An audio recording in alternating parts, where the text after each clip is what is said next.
د ناس مبارکه سوره چې د قرآن عظیم الشان 114 او آخرنۍ سوره ده په مکې معظمې کې را نازله شوې ده.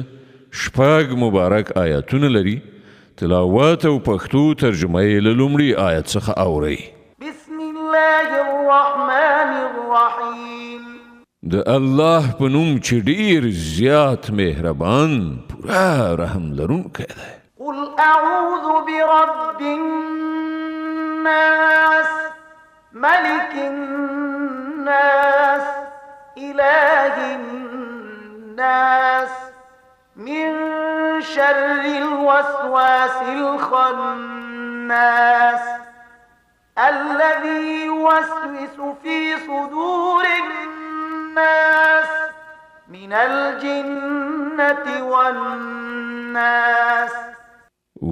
زه پناه وروړم د خلکو پروردګار، د خلکو پاچا، د خلکو حقیقي معبود ته، د هغه وسوسه اچونکي له شر څخه چې په وارو وارو ځي راځي، هغه چې د خلکو په زړونو کې وسوسې اچوي، که هغه له پیریانو څخه وي که له انسانانو څخه.